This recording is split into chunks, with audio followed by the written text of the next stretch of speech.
let me get on my bird, and I will help you. Sound good?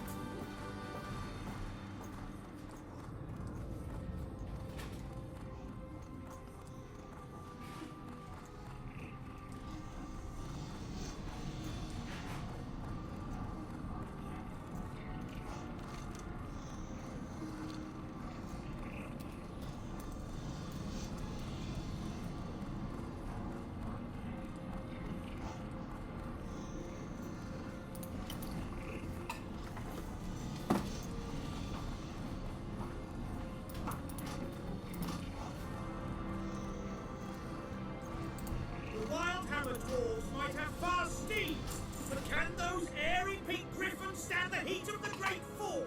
I think not. There are some people who share with anyone See what I can't do. things that should only be shared with friends, dumping all their troubles on friendliness. Others are too afraid Let's see your to confide staples. in even their closest friends. If they could, they wouldn't even trust themselves, hiding their secrets deep in their hearts. But we should avoid both extremes. It's just as wrong to trust everyone as it is to trust no one. Yet, if I had to choose, I'd say it's more innocent to trust too much, though it's safer to trust too little. In the same way, you should criticize both those who are always restless and those who are always idle. Loving busyness doesn't mean you're being productive. It's just a sign of a mind that's being haunted by its own thoughts. And true rest doesn't mean rejecting all activities bothersome. That kind of rest is just laziness and stagnation.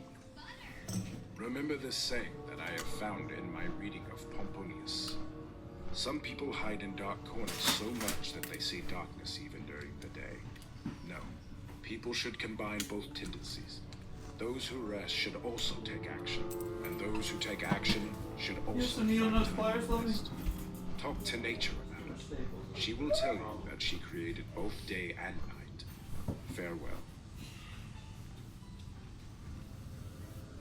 Letter 4. On the terrors of death. Keep going as you have started, and hurry as much as you can, so that you can enjoy an improved mind for a longer time. One that is at peace with itself. Of course, you will enjoy yourself while you're improving your mind and bringing it to peace. But the pleasure you'll feel when your mind is completely free from every stain that shines is very different.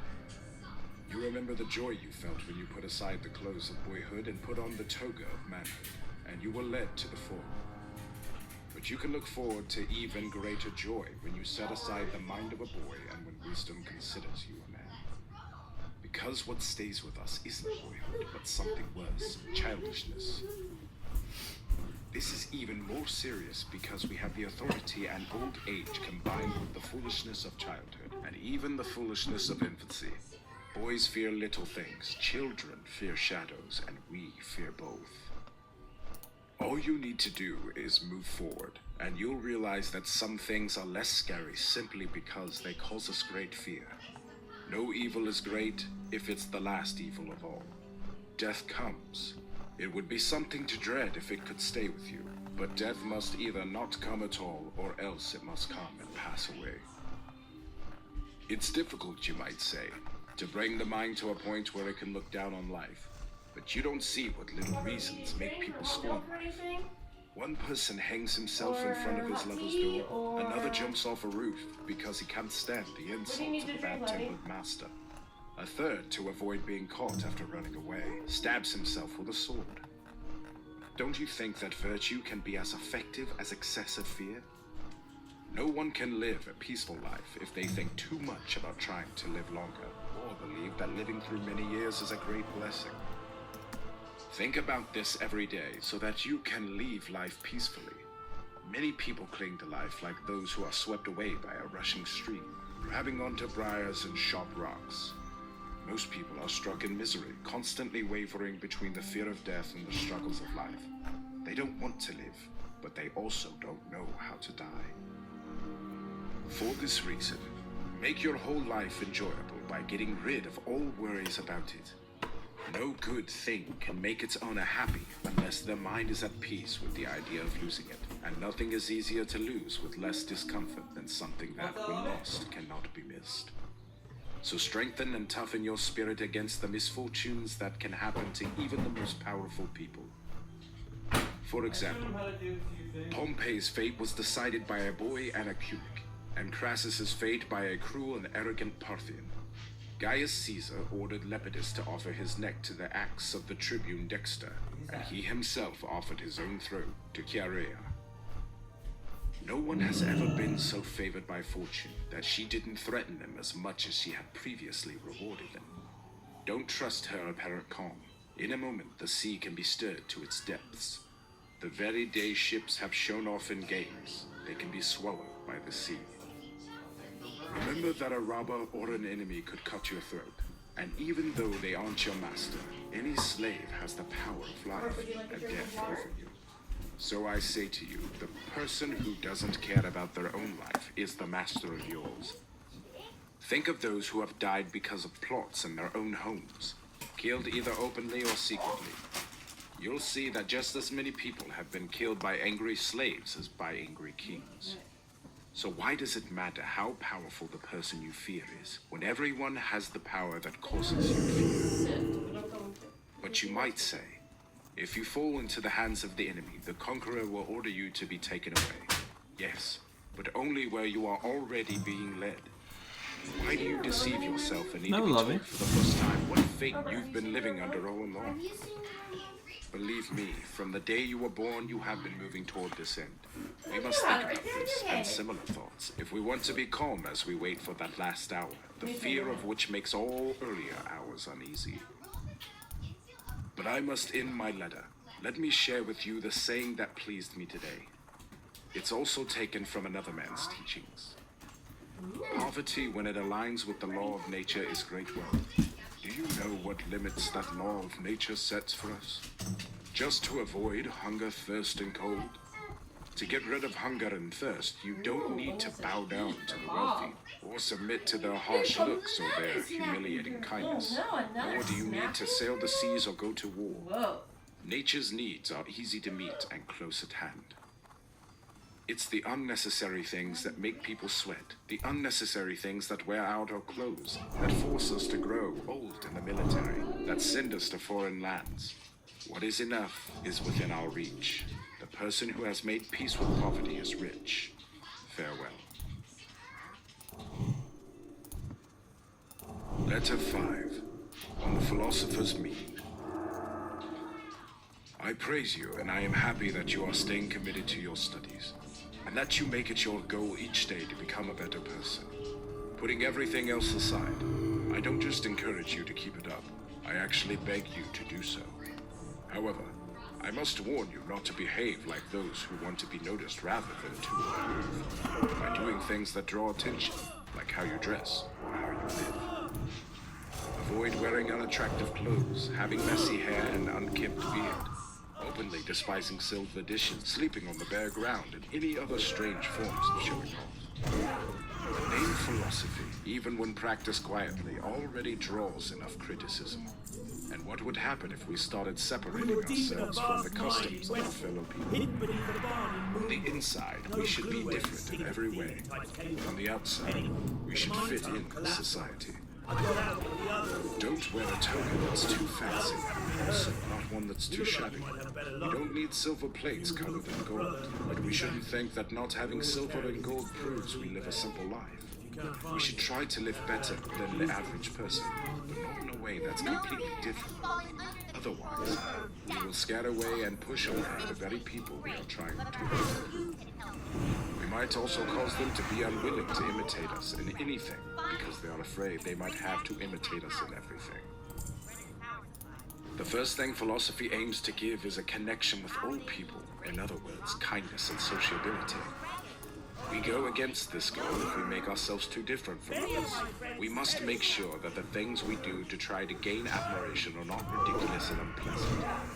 Our motto, as you know, is live according to nature, but it is completely against nature to torture the body, to dislike simple elegance, to be dirty on purpose, or to eat food that is not only plain but disgusting and unappealing. Just just as it's a sign of luxury to seek out fancy foods, it's also madness to avoid what is normal and easy to get at all cost. Philosophy calls for simple living, but not for punishment. And we can be simple and neat at the same time. This is the balance I support. Our lives should find a happy middle ground between the ways of a wise person and the ways of the world at large. Everyone should admire it, but they should also be able to understand it. Well then, should we act just like everyone else? Should there be no difference between us and the rest of the world? Yes, a very big difference. Let people see that we are different from the average person, but only if they look closely. If they visit us at home, they should admire us, not our belongings. He is a great person who uses earthenware dishes as if they were silver, but he is equally great who uses silver as if it were earthenware. It's a sign of a weak mind not to be able to handle both. But I want to share with you today's lesson. I found in these writings of our Hekato that controlling our desires also helps to cure our fears. Stop hope, he says, and you will stop fearing. But how, you might wonder? Can two things so different be connected? Here's how, my dear Lucilius. Even though they seem different, they are actually linked. Just like the same chain binds both the prisoner and the soldier who guards him. Hope and fear, as different as they are, go hand in hand. Fear follows hope. I'm not surprised that they work this way. Both belong to a mind that is uncertain, a mind that is stressed by looking ahead to the future. But the main cause of both these problems is what we don't focus on in the present, but instead send our thoughts far ahead. And so, foresight, which is supposed to be the greatest gift of the human race, becomes twisted. Animals avoid the dangers they can see, and once they escape, they are free from worry. But we humans torment ourselves over what is to come as well as what is past. Many of our blessings turn into curses for us, because memory brings back the pains of fear, while foresight anticipates them. The present alone cannot make anyone miserable. Farewell. Letter 6. On sharing knowledge. I feel, my dear Lucilius, that I am not just being improved, but completely transformed. However, I don't yet allow myself to believe or hope that there are no more things in me that need to be changed. Of course, there are still many things that need to be tightened, made lighter, or brought out more clearly. In fact, the very fact that I can see my own faults, which I was unaware of before, shows that my spirit has changed for the better. In some cases, sick people are congratulated because they have recognized they are sick. So I want to share with you this sudden change in myself. That way, I can begin to trust our friendship more securely. A true friendship that cannot be broken by hope, fear, or self-interest. A kind of friendship where people would even face death for each other. I can show you many people who lack not a friend, but true friendship. However, this cannot happen when souls are brought together by similar values and shared honorable desires. And why can't this happen? Because in such cases, people know they share everything, especially their troubles. You wouldn't believe the clear progress I see in myself each day. And when you say, share with me these things that you have found so helpful, I reply that I am eager to share all these benefits with you, and that I'm glad to learn so that I can teach. Nothing will ever please me, no matter how excellent or beneficial, if I have to keep it to myself. And if wisdom were given to me with the condition that I must keep it hidden and not share it, I would refuse it. No good thing is enjoyable to possess without friends to share it with.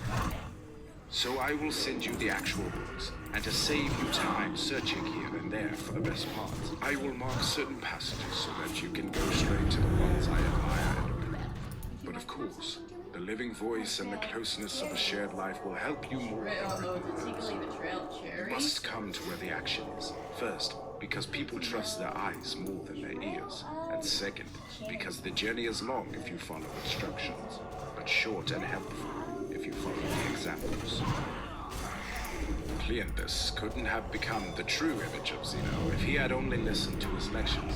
He shared in his life, understood his hidden intentions, and observed where he lived according to his own rules.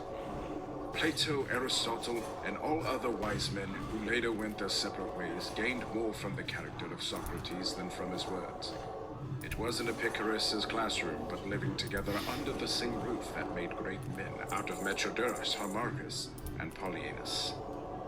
So, I invite you to my home, not just so that you can gain something, but so you can also give something back.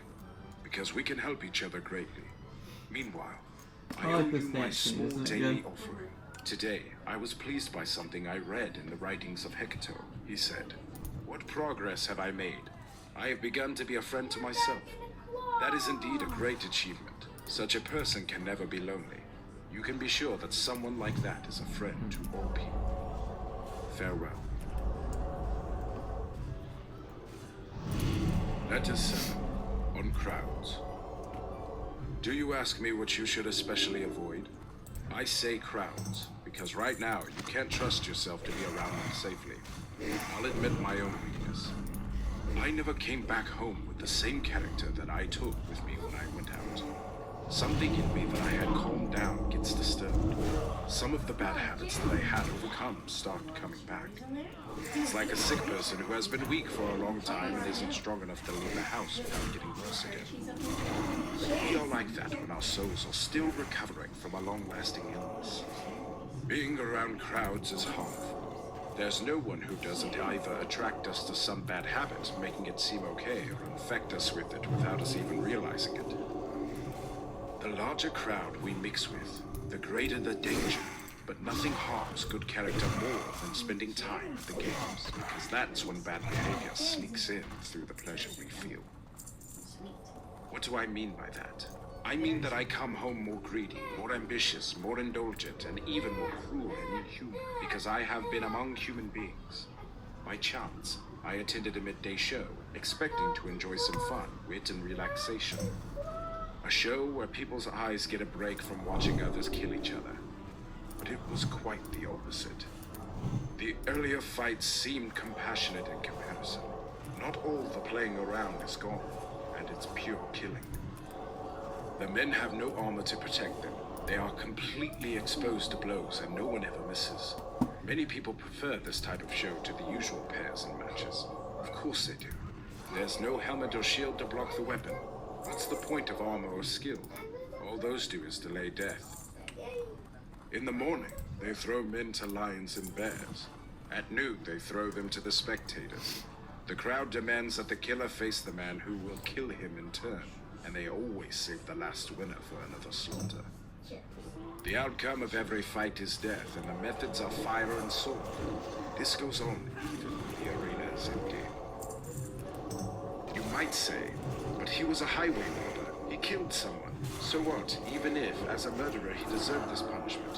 What did you do wrong, poor fellow, that you deserve to sit and watch this show? In the morning, the crowd yells, "Kill him, whip him, burn him." Why is he so cowardly when he meets the sword? Why does he fight so weakly? Why doesn't he die bravely? Whip him to face his wounds. Let them strike blow for blow, with chest bare and open to the sword. And when the game stops for a break, they announce it. A little throat cutting in the meantime, so there's still something happening. Come on, don't you understand even this simple truth? That a bad example affects the person who sets it. Think the immortal gods that you're teaching cruelty to someone who can't learn to be cruel. The young character which can't hold on to righteousness must be saved from the crowd. It's too easy to go along with the majority. Even Socrates, Cato, and Laelius might have had their moral strength shaken by a crowd that was different from them. It's true that none of us, no matter how much we work on our abilities, can stand strong against the faults that approach with so much support. A single case of indulgence or greed can do a lot of harm. A close friend, if he is indulgent, weakens and softens us without realizing it. A neighbor, if he is rich, stirs up our greed. A companion, if he is a gossip, spreads his bad habits to us, even if we are pure and sincere. What do you think the effect will be on our character when the whole world assaults it? You must either imitate or despise the world. But both of those choices should be avoided. You shouldn't copy the bad just because there are many of them, and you shouldn't hate the many just because they are different from you. Withdraw into yourself as much as you can. Associate with those who will make you a better person. Welcome those whom you can help improve. The process is mutual. People learn while they teach. There's no reason why the desire to show off your abilities should lure you into the public eye, making you want to recite or speak in front of a large crowd. I'd be okay with you doing that if you had something that suited such a crowd. As it is, not one of them can understand you. One or two individuals might come your way, but even they will have to be shaped and trained by you to understand you. You may ask, what was the point of learning all these things? But don't worry that you've wasted your efforts. You learn them for yourself. However, so that I haven't learned something today just for myself, I'll share with you 3 excellent sayings that I came across, which all have a similar meaning. This letter will give you one of them as payment for my debt. The other 2 you can take as a gift in advance.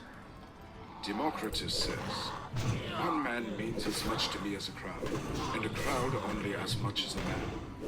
Another wise person, whose name is uncertain, was asked what the purpose was of all of his studies in an art that would reach very few people. He replied, I am content with few, content with one, content with none at all. The third saying, which is also known, comes from Epicurus, who wrote to one of his study partners, I write this not for the many, but for you. Each of us is enough of an audience for the other. Take these words to heart, Lucilius, so that you may learn to ignore the pleasure that comes from the applause of the majority.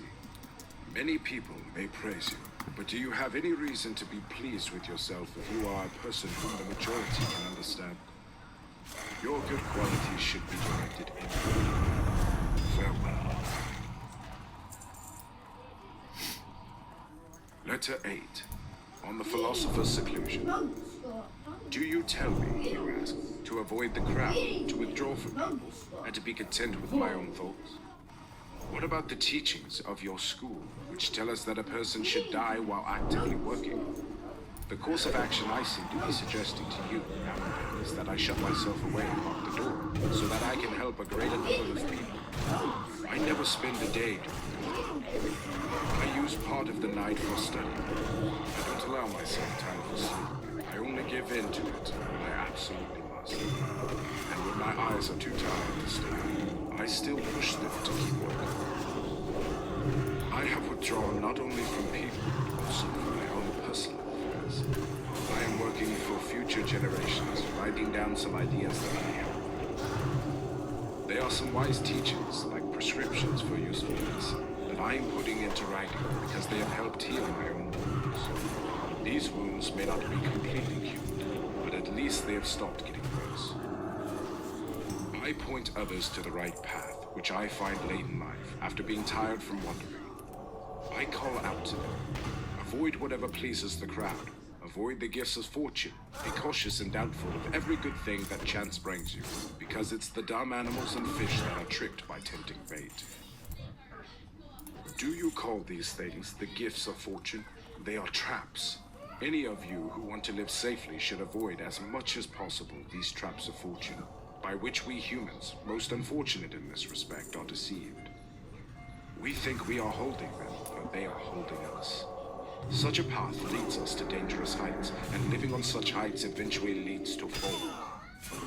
Moreover, we can't even stand up to good fortune when it starts to push us in the wrong direction. Nor can we go down gracefully or all at once. Fortune doesn't just knock us over, she plunges us headfirst and smashes us on the rocks. So, hold on to this sound and healthy rule of life. Indulge the body only as much as necessary for good health. The body should be treated strictly so that it doesn't disobey the mind. Eat only to satisfy your hunger, drink only to quench your thirst, dress only to keep warm, and live in a house only to protect yourself from discomfort. It doesn't matter whether the house is made of simple turf or fancy imported marble.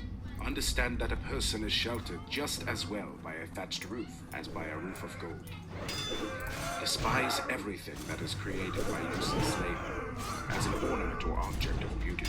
And remember that nothing except the soul is truly worthy of admiration, because to the soul, if it is great, nothing else is great. When I talk to myself and future generations like this, don't you think I am doing more good when I act as a lawyer in court, put my seal on a will, or help a candidate in the Senate by word of action? Believe me, those who seem to be busy with nothing are actually busy with the most important tasks. They are dealing with both moral and immoral things. But I must stop now and pay my usual contribution to balance out this letter.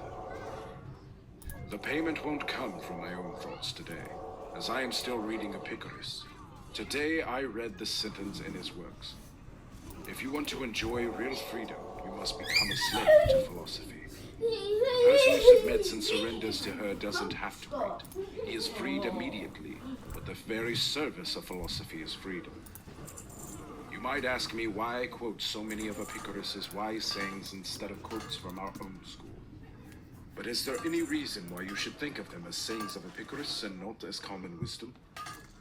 How many poets express ideas that have been, or could be, spoken by philosophers? I don't need to mention the tragedians and our writers of national drama, because even they are somewhat serious and stand between comedy and tragedy. How many wise verses are hidden in the mind? How many lines of Publius are worthy of being spoken by actors in serious plays as well as in lighter ones? I'll quote one verse of his that relates to philosophy, and particularly to the topic we were discussing a moment ago, in which he says that the gifts of chance shouldn't be considered our true possessions. Still alien is whatever you have gained by coveting. I remember that you yourself expressed this idea much more effectively and briefly. What chance has made yours is not really yours. And a third saying, spoken by you even more wisely, should not be left out. The good that can be given can be taken away. I won't count this as part of the expense, because I've given it to you from your own thoughts. Farewell.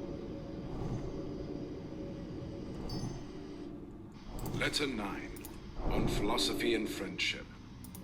You want to know if Epicurus is right when, in one of his letters, he criticizes those who believe that a wise person is self-sufficient and therefore doesn't need friends.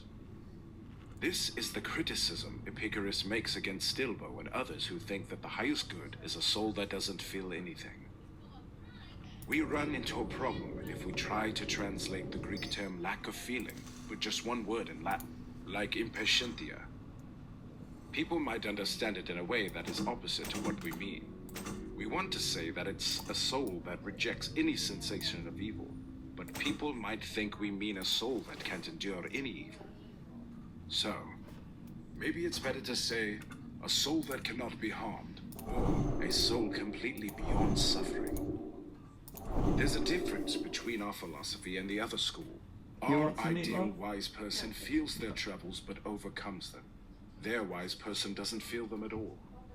But both schools agree that the wise person is self-sufficient. Even so, the wise person still wants friends, neighbors, and companions, no matter how self-sufficient they are.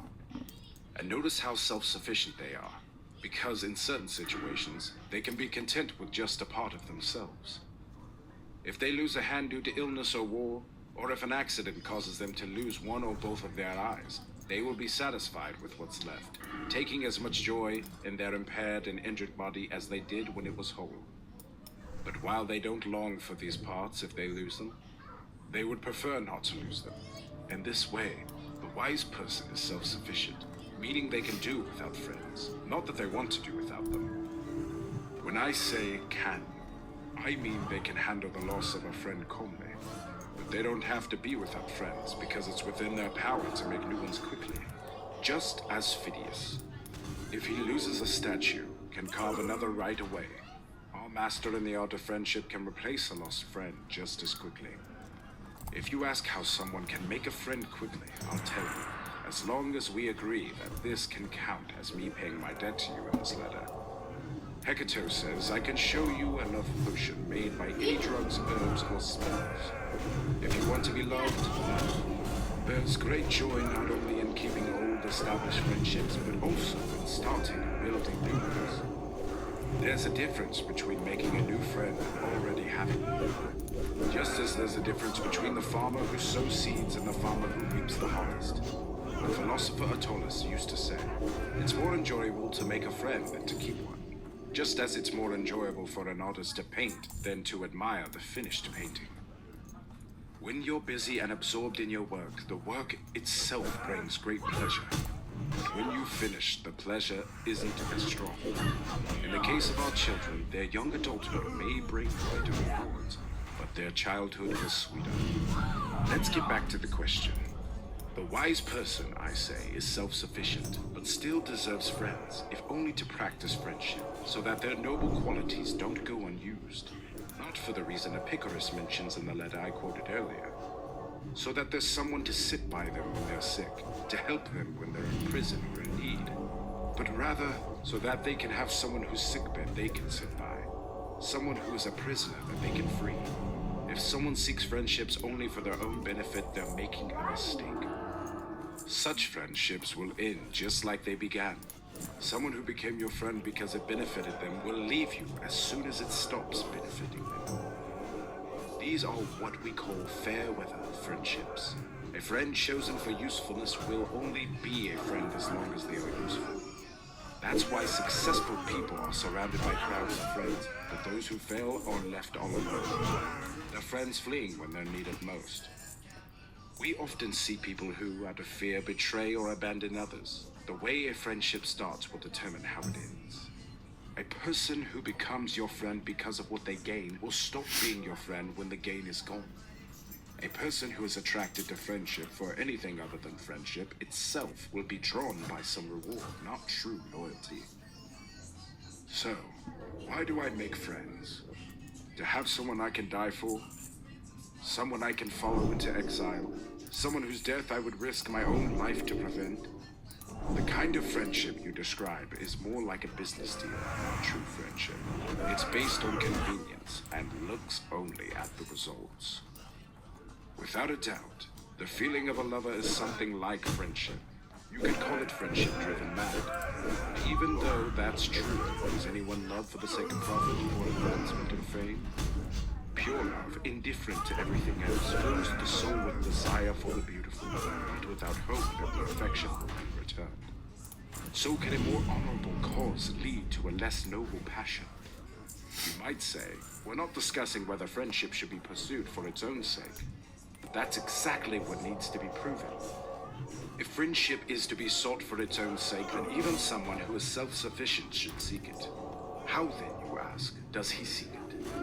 He seeks it just as he seeks an object of great beauty, not driven by desire for gain, nor deterred by the instability of fortune.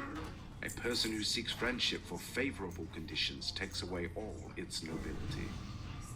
The wise person is self-sufficient. This phrase, my dear Lucilius, is often misunderstood. People think it means the wise person withdraws from the world and lives entirely within themselves. But we must be careful to understand what this phrase really means and how far it applies. The wise person is self-sufficient for a happy life, but not for mere existence. They need many things for everyday life. But for happiness, they only need a sound and upright soul, one that despises fortune. I'd like to share with you a distinction made between Chrysippus, who said that the wise person who wants for nothing but still needs many things. On the other hand, he says, the fool needs nothing because he doesn't know how to use anything, but he wants everything. The wise person needs hands, eyes, and many other things necessary for daily life, but he doesn't want anything. Want implies necessity, and nothing is necessary to the wise person. So, even though the wise person is self-sufficient, he still needs friends. He desires as many friends as possible, but not because he needs them to be happy, but because he will live happily even without his friends. The highest good doesn't rely on anything external. It's developed within and arises entirely from itself. If the good needs anything from outside, it becomes subject to fortune. People might say, but what kind of life will the wise person have if he is left friendless, when he is thrown in prison, stranded in a foreign land, delayed on a long voyage, or trapped on a desert shore? His life will be like that of Jupiter, who during the dissolution of the world, when the gods are confused and nature takes a break, can retreat into himself and focus on his own thoughts. In a similar way, the wise person will retreat into himself and live with themselves. As long as he's allowed to live according to his own judgment, he is self-sufficient. Yet he married a wife, raised children, and cannot live without the company of others. Natural instincts, not personal needs, draw him into friendships. Just as other things attract us naturally, so does friendship. We hate being alone and crave companionship, so nature draws people together, and this desire leads to friendship. Nevertheless, even though the wise person may love their friends dearly, often valuing them as much as or even more than himself, all the good they possess will still be contained within his own being. He will speak the words once spoken by Stilbo, the same Stilbo whom Epicurus criticized in his letter. After Stilbo's city was captured and his wife and children lost, he emerged from the destruction alone but happy. And when Demetrius, known as the Sacred of Cities, asked him if he had lost anything, Stilbo replied, "I have all my goods with me." There's a brave and strong-hearted man. The enemy may have conquered, but Stilbo conquered his conqueror. I have lost nothing. He made Demetrius wonder if he had truly won after all. My goods are all with me. In other words, Stilbo considered nothing that could be taken from him to be a true possession. We marvel at certain animals that can pass through fire unarmed, but how much more remarkable is a person who has walked through fire, sword, and devastation without being harmed? Do you see now how much easier it is to conquer a whole tribe than to conquer one person? Stilbo's statement aligns with Stoicism.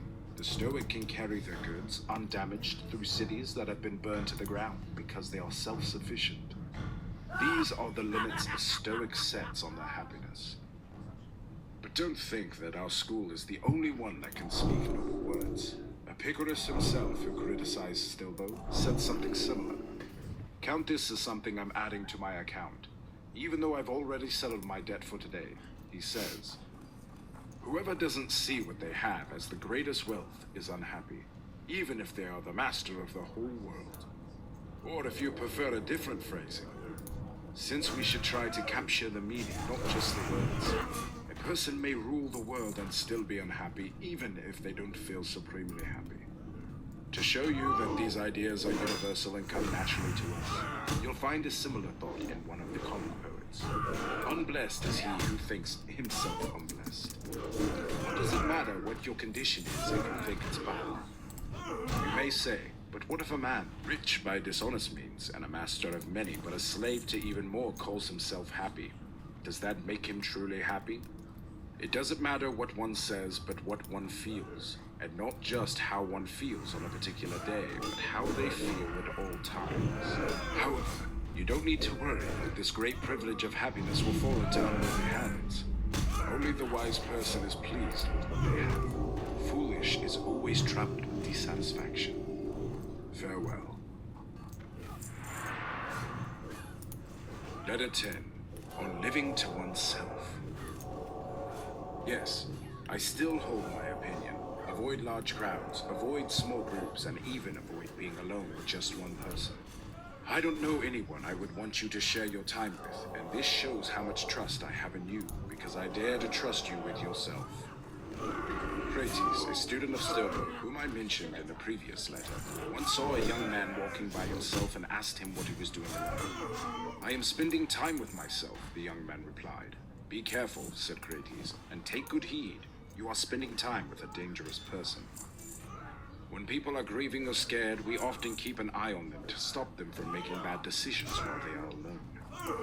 No careless person should be left alone in such cases. They only end up planning foolish things and setting themselves or others up for future trouble. They give in to their base desires. Their mind reveals what fear or shame usually keeps hidden.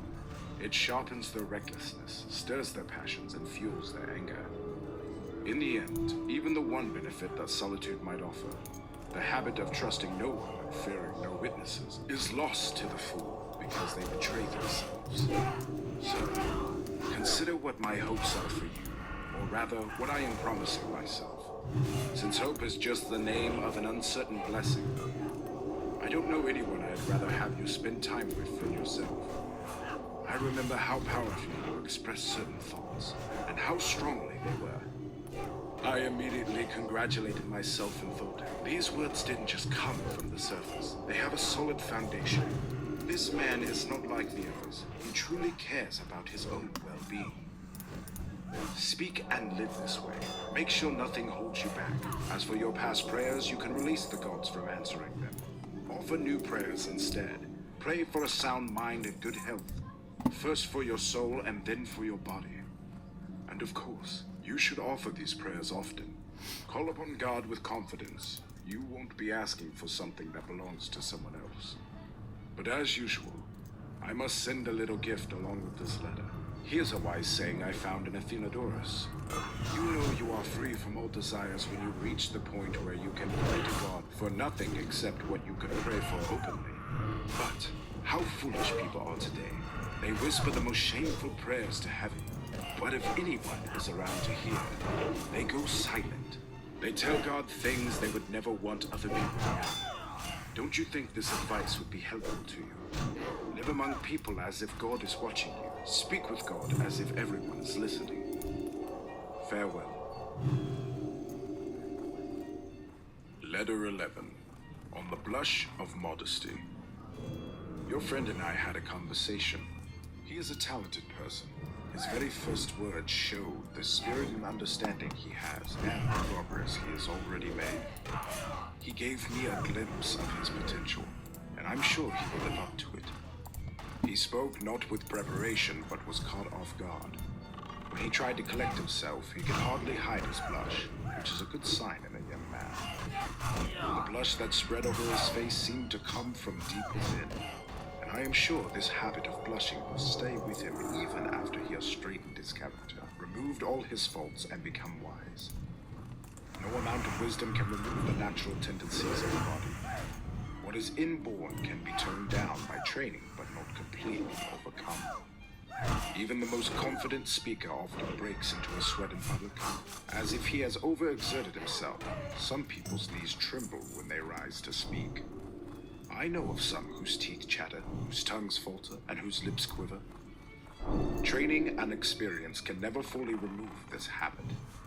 Nature shows her power and makes herself known even to the strongest through such a weakness.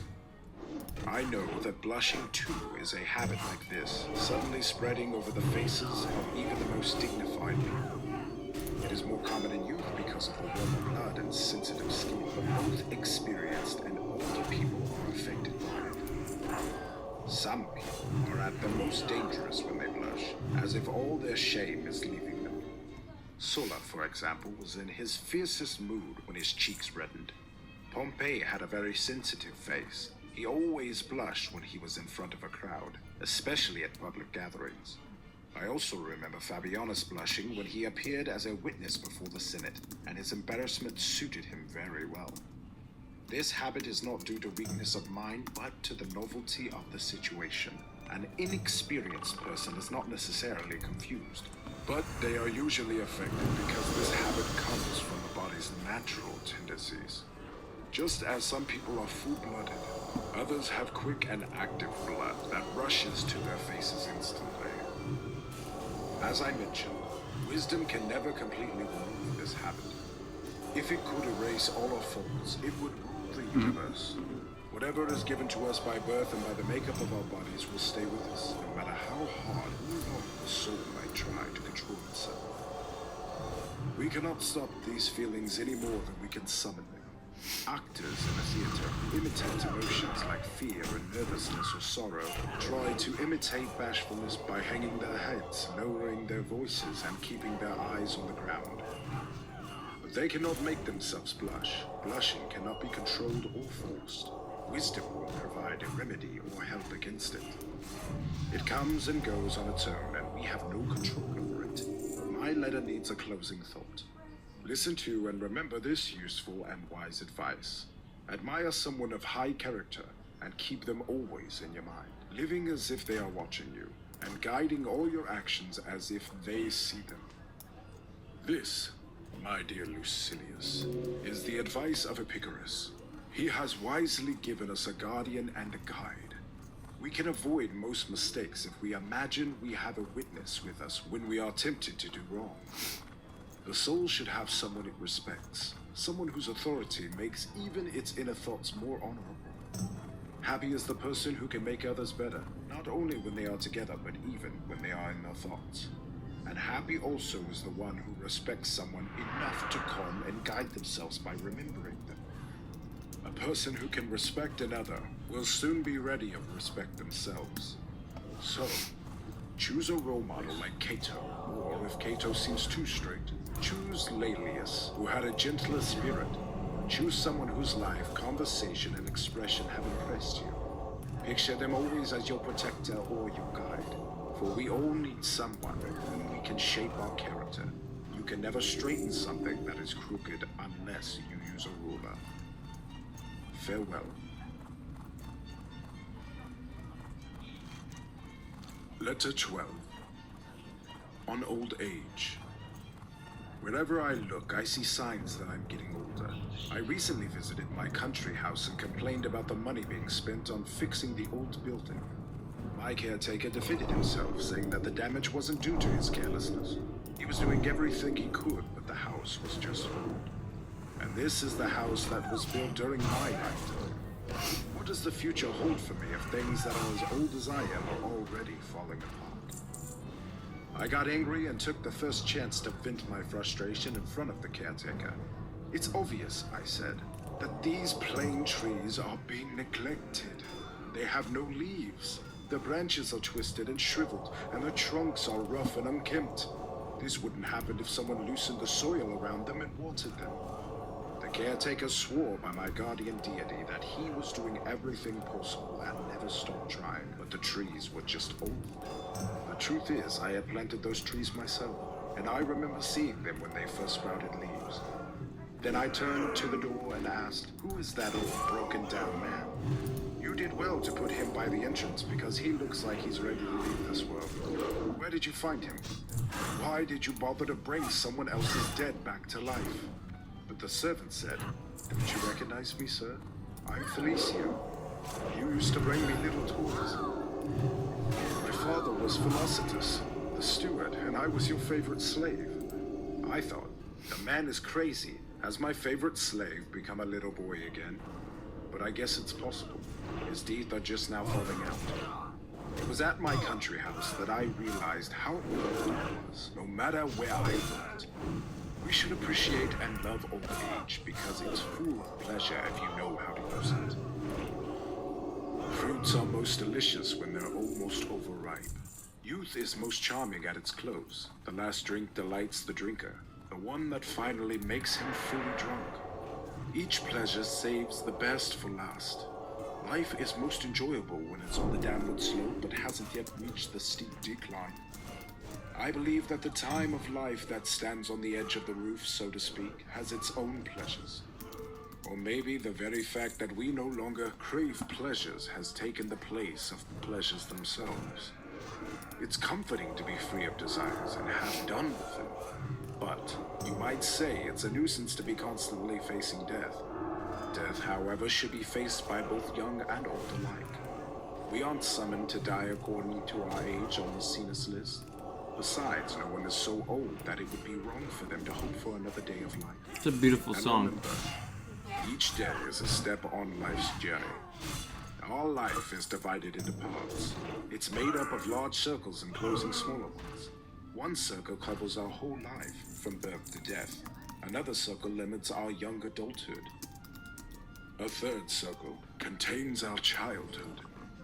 Then there is the year, which has its own divisions of time, and these add up to our entire life. The month is contained within an even smaller circle. The smaller circle of all is the day, but even a day has its beginning and its ending, its sunrise and its sunset. That's why Heraclitus, known for his obscure style, said, "One day is equal to every day." People have interpreted this saying in different ways.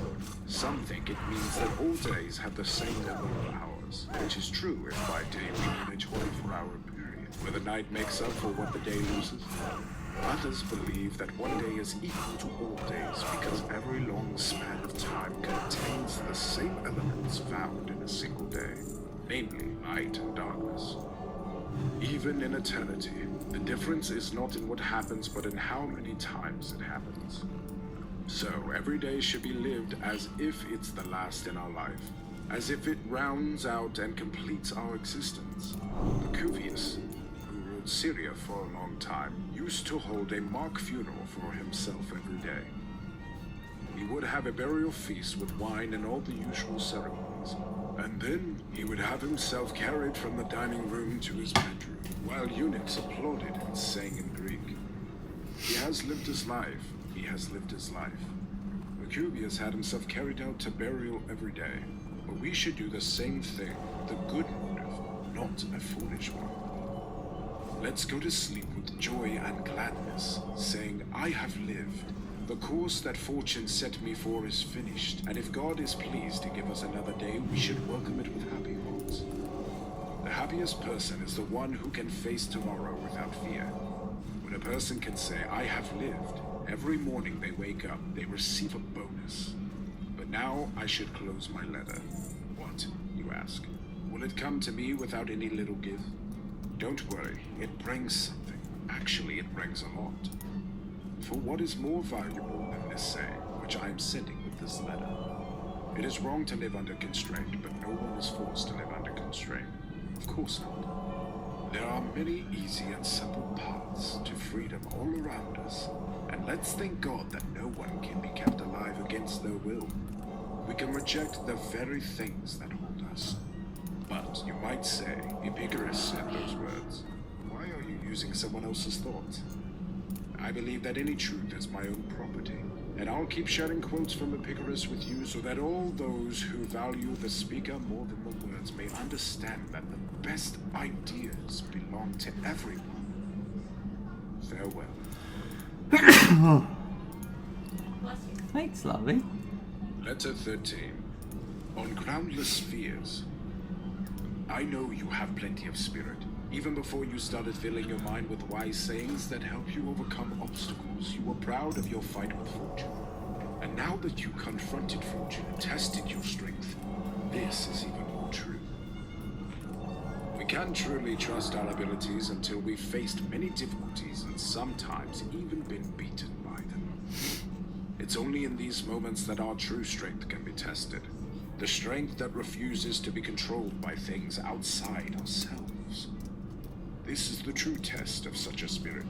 No fighter can enter the ring with confidence if they've never been bruised or bloody. The only one who can confidently face a challenge is the person who has seen their own blood, felt their teeth rattle under an opponent's punch, been knocked down, and yet gets back up with even more determination. In the same way, fortune has often gotten the upper hand on you, and you've never given up. Instead, you've jumped up and fought back even harder. For courage grows stronger when it's challenged. However, if you agree, let me offer some additional advice to help you strengthen yourself. There are more things likely to scare us than there are to actually harm us. We suffer more in our imagination than in reality. I'm not speaking to you in a strict Stoic way, but in a gentler tone. The Stoic way is to dismiss everything that causes cries and groans as unimportant and not worth noticing. But you and I should set aside such grand words, even though they are true. What I suggest is that you avoid being unhappy before the crisis actually arrives. It may be that the dangers you feared won't come to pass, but they haven't happened yet, at least. So, some things torment us more than they should. Some torment us before they should. And some torment us when they shouldn't torment us at all. We often exaggerate, imagine, or anticipate sorrow. The first of these three faults can be set aside for now because we're still discussing the issue and the case is still open, so to speak. What I might call trivial, you might consider very serious. I know that some people can laugh while being flogged, while others wince at a mere slap. We can talk later about whether these evils have power because of their own strength or because of our weakness. Do me a favor. When people surround you and try to convince you that you're unhappy, don't focus on what they say, but on what you feel. Take advice from your own feelings and ask yourself honestly, because you know your own situation better than anyone else. Ask yourself, is there any reason why these people should pity me? Why should they be worried or afraid, as if my troubles could spread to them? Is there any real evil here, or is it just bad rumors, not actual harm? Ask yourself, am I being tormented without good reason? Am I turning something that isn't an evil into something that is? You might ask, how do I know if my sufferings are real or just imagined? Here's the rule for that. We're troubled either by things happening now, things that might happen in the future, or both. When it comes to the present, it's easy to decide if your body is free and healthy and you're not suffering any immediate harm, then for now, everything is fine. As for what might happen in the future, we'll deal with that later. But you say something bad might happen. First, are we having a reunion? Fears of future trouble are certain. More often than not, we're troubled by our fears and we're fooled by rumors, which often create fear. Yes, my dear Lucilius, we're too quick to believe what others say. We don't test the things that scare us. We don't. Who are the other people? We just panic and run away like soldiers fleeing from a dust cloud raised by stampeding cattle. What's wrong with my buddies? It's funny we're all missing. Somehow, it's the baseless rumors that disturb us the most. Truth has clear limits, but uncertainty is left to wild guesses and the reckless imagination. Oh really? My high school girlfriend? That's why no fear is as destructive and uncontrollable as panic. Other fears may be unfounded, but panic is senseless. Well, guess we're gonna have a reunion. Let's look closely at the matter. It is 20 years. Some troubles may come our way, but they aren't here yet. Isn't that crazy? How often has the unexpected happened?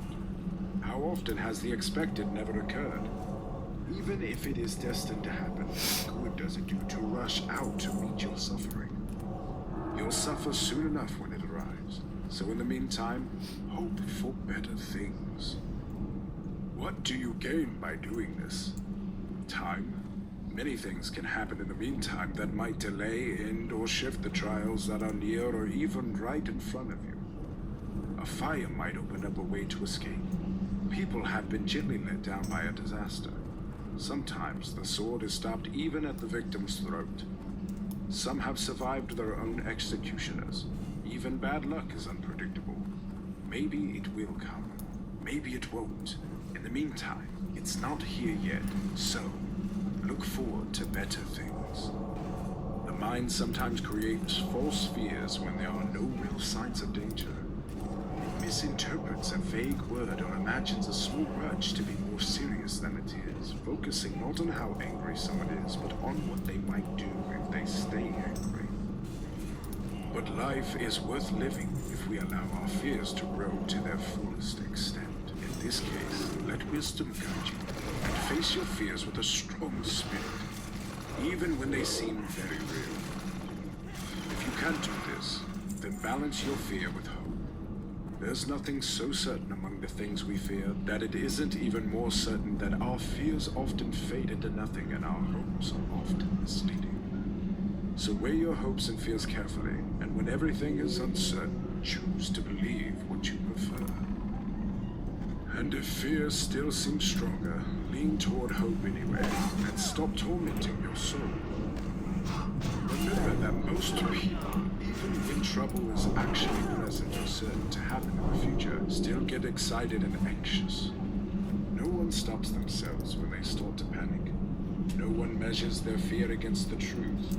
No one says, the person who started this rumor is foolish, and the person who believed it is foolish too.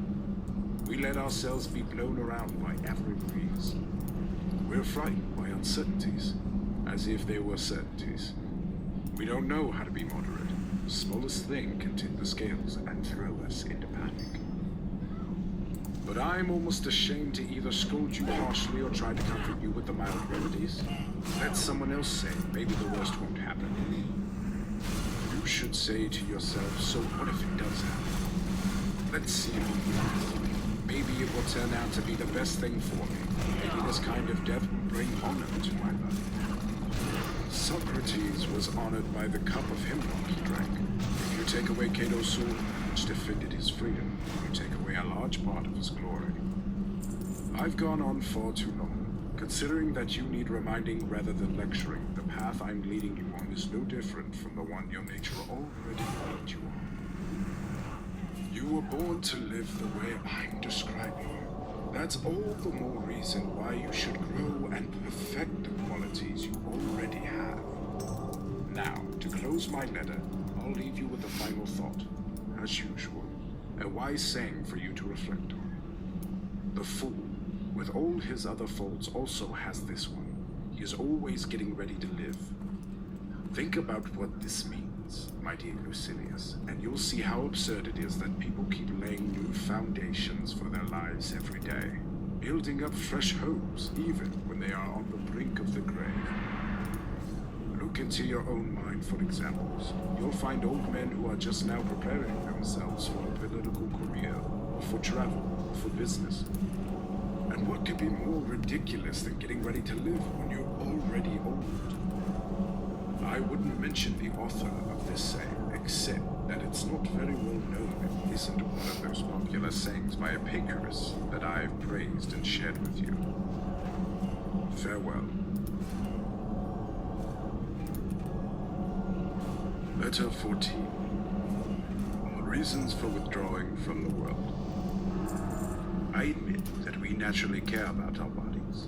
I admit that we are responsible for taking care of them. I don't say that we should ignore our bodies completely, but I do say that we shouldn't become slaves to them. If you let your body control you, if you're too afraid for its safety, or if you judge everything based on your body, you'll end up with many masters. We should live not as if our only goal is to take care of our body, but as if we simply cannot live without it. Loving the body too much makes us anxious with fears, burdens us with worries, and opens us up to insults. A person who values their body too highly will think too little of virtue. We should take great care of our bodies, but we should also be ready, when reason, self-respect, and duty require it, to give up our bodies even to the flames. However, as much as possible, we should avoid discomforts and dangers and protect ourselves by constantly thinking about how to avoid what we fear. If I'm not mistaken, there are three main things we fear. We fear poverty, we fear sickness, and we fear the troubles that come from others who are more powerful. May 9th? Of these, the fear that affects us most Where is at? the fear of those who have the power over us, because it comes with a lot of noise and commotion. Where's it at, The love? natural fears of poverty and sickness creep up on us quietly, without the same shock to our senses. The other kind of fear comes with a big shell. Sounds like a brain. about right. It's surrounded by swords, fire, chains, and rifles ready to tear apart people. Imagine a prison, a cross, a rack, and a stake that they push straight That'll be through fun. until it sticks out of their We'll have to throat. get a sitter. Think about human limbs being torn apart by chariots driven in opposite directions. About the terrible shirt covered with next flammable weekend. materials, and about Today's the weekend. the other cruel inventions people have created, Yeah. besides the ones I've already mentioned. It's not surprising, then, that our greatest fear is of this kind of fate. It comes in many forms, and the things that go with it are terrifying. Just like how a torturer does more harm by showing off more tools, the sight alone can break the spirit of those who might have patiently endured the pain.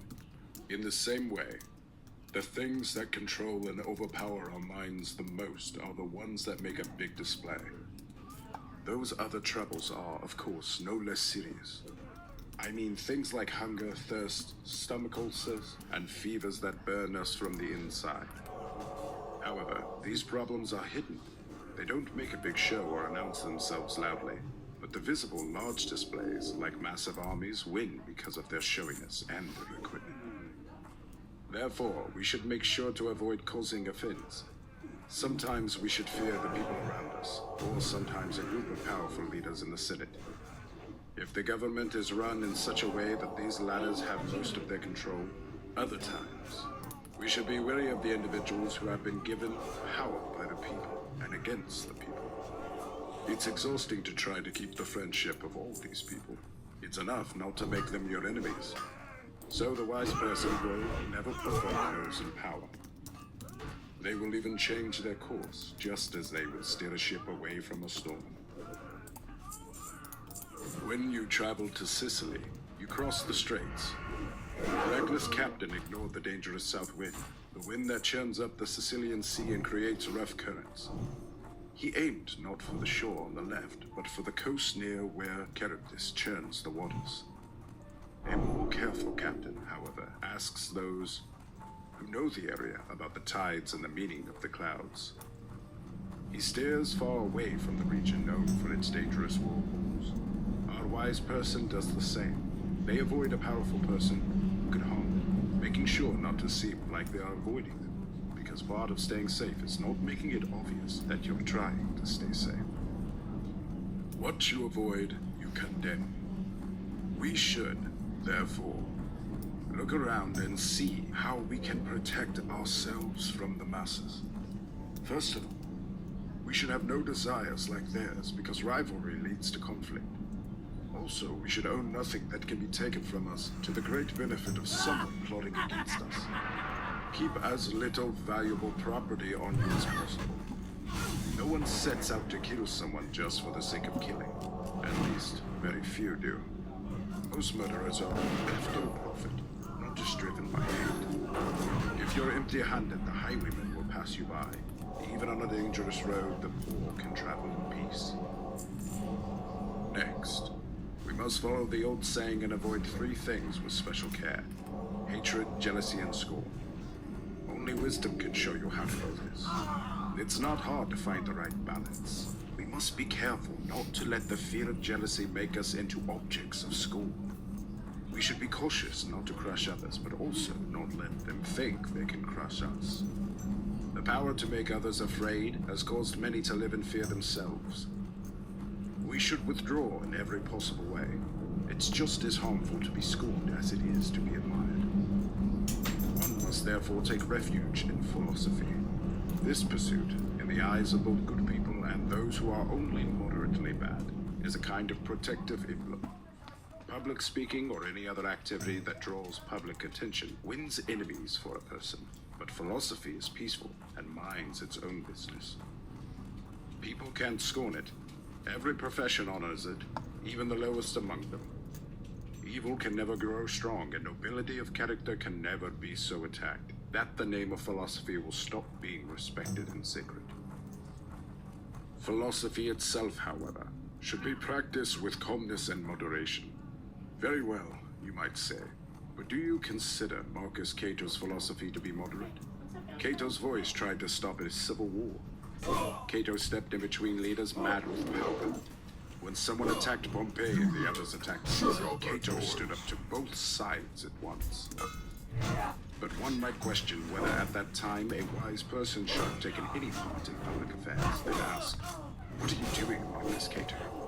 This isn't about freedom anymore. Freedom was lost long ago.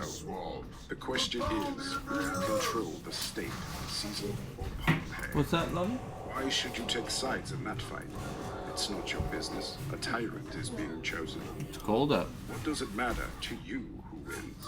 The better man might win, but the winner will still be a tyrant. I'm referring to Cato's final actions, but even in earlier years, the wise person shouldn't have gotten involved in the plundering of the state. What could Cato do except raise his voice and speak in vain? At one time, he was attacked by the mob, spat on, forcibly removed from the forum, and marked for exile. At another time, he was taken straight to prison from the Senate chamber. However, we'll discuss later whether the wise person should get involved in politics. For now, I ask you to think about those Stoics who, shut out from public life, have withdrawn into privacy to improve people's lives and create laws for humanity without upsetting those in power. The wise person won't disturb the customs of the people. nor will they draw attention to themselves by living in a strange way. Then you might ask, can someone who follows this plan be safe in any situation? I can't guarantee you this more than I can guarantee good health to a person who lives moderately. Although, in fact, good health often results from moderation. Sometimes a ship sinks even in the harbor. But what do you think happens out on the open sea? And how much more dangerous would it be for a person who isn't even safe in their leisure if they were busy with many things? Innocent people sometimes die. Who would deny that? But the guilty die more often. A soldier's skill isn't at fault if he's killed despite his armor. Finally, the wise person looks at the reasons for all their actions, not the results. The beginning is within our control. Fortune decides the outcome, but I don't allow her to judge me. You might say, but she can cause me to suffer. The highwayman doesn't judge when he kills. Now you're reaching out for your daily gift. It will be a golden gift in which I'll load you. And since we're talking about gold, let me tell you how to use and enjoy it to bring you greater pleasure. He who needs riches least enjoys riches most. You might ask, who said that? To show you how generous I am, I intend to praise the sayings of other schools of thought. This saying belongs to Epicurus, or Metrodorus, or someone from that school. But what difference does it make who said it? It was said for the benefit of everyone. He who craves riches is afraid because of them. No one, however, enjoys a blessing that brings anxiety. They're always trying to get a little more. While they worry about increasing their wealth, they forget how to use it. They spend their time counting their money, pacing the floor in the marketplace, and changing their ledgers. In short, he stops being the master and becomes the slave. Farewell. Letter 15. On brawn and brains. The old Romans had a custom that continued even into my lifetime. They would start their letters with, "If you are well, it is well. I am also well." People like us would do better to say, "If you are studying philosophy, it is well." Because being well really means being engaged in philosophy. Without philosophy, the mind is sickly, and even if the body is strong, it's only strong in the way that a madman or lunatic might be strong. This kind of health, the health of the mind, is what you should focus on first. Yeah. The health of the body is secondary and requires little effort if you want to stay well physically. It pulls the audio straight from the Foolish, my screen. dear Lucilius, and unbecoming for a thoughtful person, to work hard on developing muscles, broadening shoulders, and strengthening the lungs. Even if heavy eating makes your muscles solid, you will never be as strong as a top-class bull. Besides, by overloading the body with food, you stifle the soul and make it less active. So keep the body in check as much as possible and give more freedom to the spirit. There are many downsides to those who dedicate themselves to such physical pursuits. First, they have to engage in exercises that drain their energy and make them less fit for real challenges or more serious studies. Second, their sharpness is dulled by overeating. Moreover, they end up taking orders from the lowest people, those who spend their day alternating between the oil flask and the wine bottle, thinking their day is a success if they've worked up a good sweat and then drink huge amounts to replace what they lost due to their fasting. Drinking and sweating, it's the life of someone with digestive problems. There are short and simple exercises that tire the body quickly and save us time. The time is something we should always value. These exercises including running, lifting weights, and jumping, whether high jumping, broad jumping, or what I call the priest's dance, or in a less flattering way, the laundryman's jump. Pick any one of these exercises and you'll find it straightforward and easy. But whatever you do, return quickly from focusing on the body to focusing on the mind. The mind needs exercise both day and night because it is nourished by moderate effort, and this kind of exercise isn't hindered by cold or hot weather, or even by old age. Cultivate the good that improves with time. Of course, I'm not saying you should always be hunched over books and writing materials. The mind needs a change, but a change that relaxes it without weakening it. Riding in a carriage shakes up the body without interfering with study. You can read, dictate, converse, or listen to someone else. Even walking doesn't stop you from doing any of these things. You don't need to disregard voice training, but I forbid you to practice raising and lowering your voice with scales and specific tones. What's next? Will you take lessons on how to walk? If you consult someone who has learned tricks from hunger, you'll find someone to monitor your steps. Watch every bite you take and push their boundaries as far as you let them. You might ask, so should I start by shouting and straining my lungs to the limit? No, the natural way is to build up gradually, just like people who start off doing in a normal tone of voice, and only gradually start shouting. No speaker starts by yelling, "Help me, citizens," at the beginning of the speech. So, whenever your spirit moves, you make noise, sometimes louder, sometimes softer, as your voice and your spirit guide you. Then, when you bring your voice back to a normal level, let it come down gently, not abruptly. It should taper off smoothly and not drop suddenly like a countryman's loud bellowing. Our goal is not to give the voice exercise, but to let it give us exercise. As you can see, I've saved you from a lot of trouble, and I'll also add a little extra gift. It's a Greek proverb, and a good one. The fool's life is empty of gratitude and full of tears. It's all about the future. You might ask, who said that? The same writer I mentioned before. And what kind of life do you think is meant by the fool's life? That of someone like Baba or Isio? No. It means our own lives, because we're driven by blind desires into actions that harm us and never satisfy us. If we could be satisfied with anything, we would have been satisfied long ago. But we don't realize how pleasant it is to want nothing and how noble it is to be content and not depend on fortune. So, always remind yourself, Lucilius, of how many ambitions you already achieved. When you see many people ahead of you, think of how many are behind you. If you want to thank the gods and be grateful for your life, you should consider how many people you've surpassed. But what does it matter about others? You've surpassed yourself. Set a limit that you won't even want to exceed, even if you could. Finally, get rid of all these deceptive goods. They look better to those who hope for them than to those who have them. If there were anything truly valuable in them, they would eventually satisfy you. Instead, they only make you thirstier, like a drinker who can't get enough. Get rid of these showy things that only serve for display. As for what the future holds, why should I ask fortune to give me more rather than ask myself not to want more? And why should I want more? Should I pile up more wealth and forget that life is fleeting? Why should I work so hard? Today could be my last. If not, it's close. Farewell. Letter 16. On Philosophy, the Guide of Life. I'm sure you understand, Lucilius, that no one can live a truly happy life, or even a better one, without studying philosophy. You also know that a happy life is reached when we fully develop our philosophy, but life is still manageable even when we're just starting to learn. However, even though this idea is clear, it must be reinforced and deeply ingrained through daily reflection. It's more important for you to keep the resolutions you've already made than to constantly come up with new ones.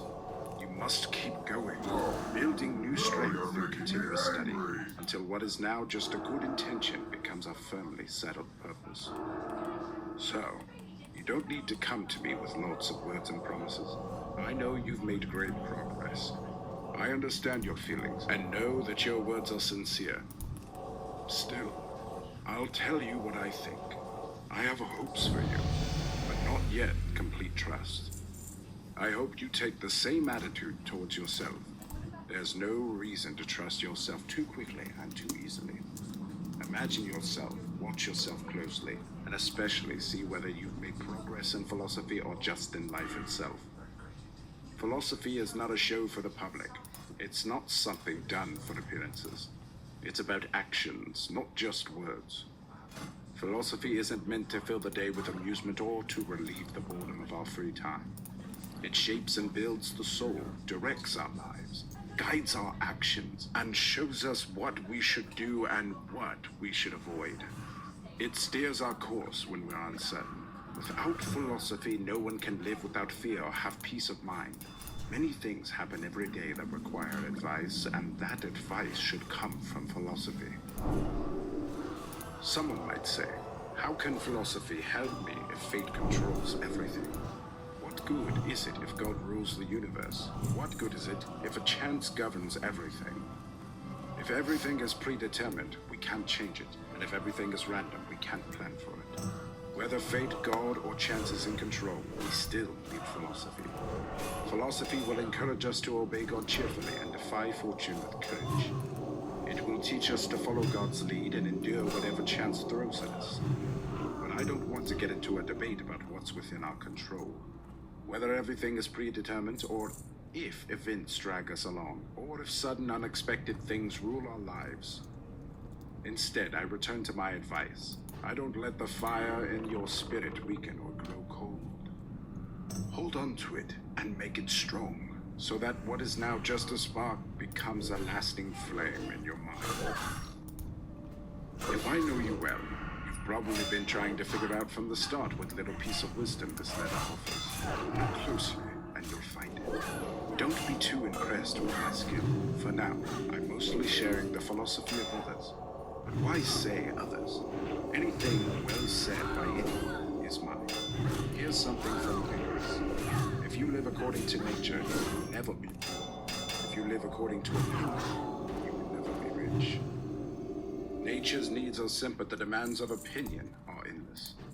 Suppose you own the wealth of many millionaires. Imagine that fortune grants you more wealth than any private person could need, covers you in gold, clothes you in fine garments, and gives you so much luxury and wealth that you could cover the earth with marble floors, so that you not only possess riches but walk on them. Add statues, paintings, and everything else that luxury demands, and you'll only learn to crave more. Natural desires have limits, but desires based on false opinions know no bounds. The false has no end, but when you're on the road, there must be a destination. But when you're lost, your wandering has no end. So turn back from chasing after meaningless things, and whenever you're unsure if what you want is based on natural desire or a misleading one, ask yourself if it has a clear end. If you find that after traveling far, there's always another goal in sight, you can be sure this pursuit goes against nature. Farewell.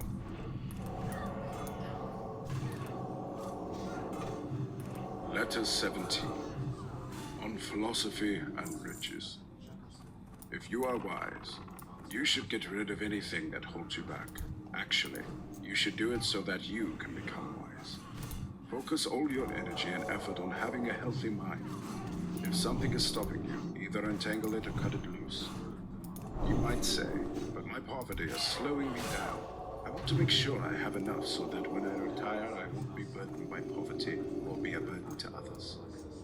When you say this, it seems like you don't fully understand how powerful and valuable philosophy really is. You do understand that philosophy is incredibly important and beneficial, but you don't yet see all the ways it can help you in every aspect of life.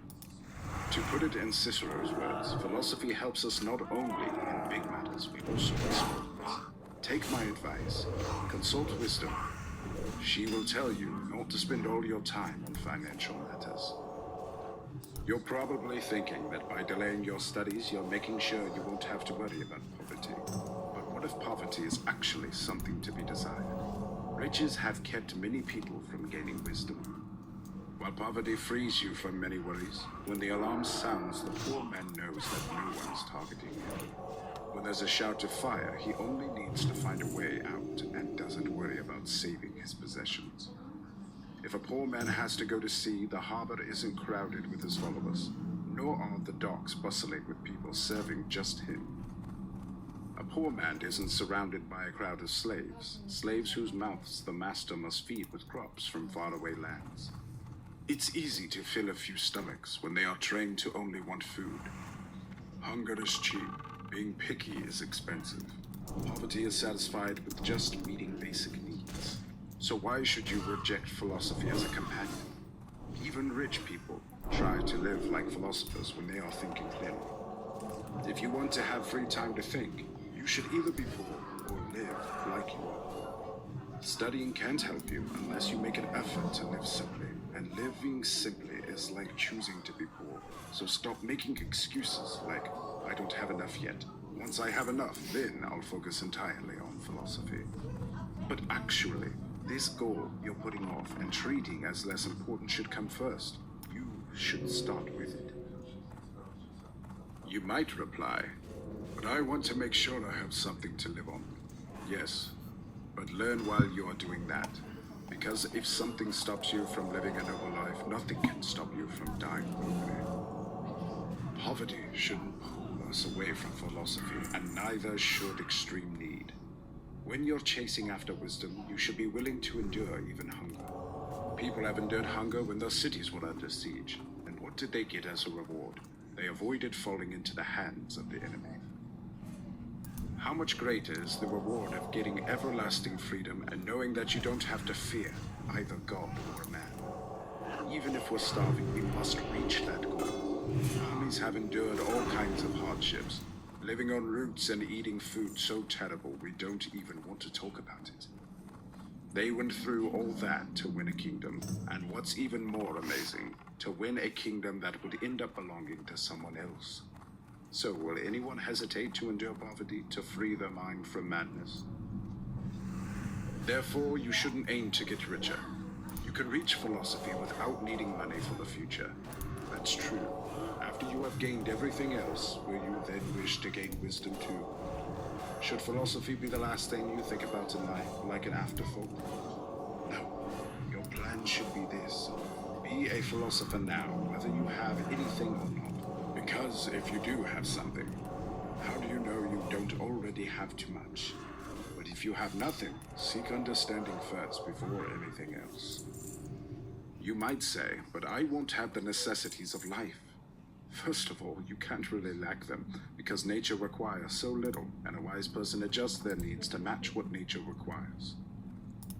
But if the worst comes to worst, the wise person will quickly leave behind and stop being a burden to themselves. However, if what they have is small and really enough, they will make the best of it without worrying or stressing about anything beyond the basics. They will take care of their basic needs and with a free and happy spirit laugh at the rush and fuss of rich people who are always chasing after wealth. They might say, why are you putting off your real life and waiting for some future time? Are you going to wait for some interest payment, some profit from your trade? Or for a spot in the will of some rich old man, when you can be rich right now?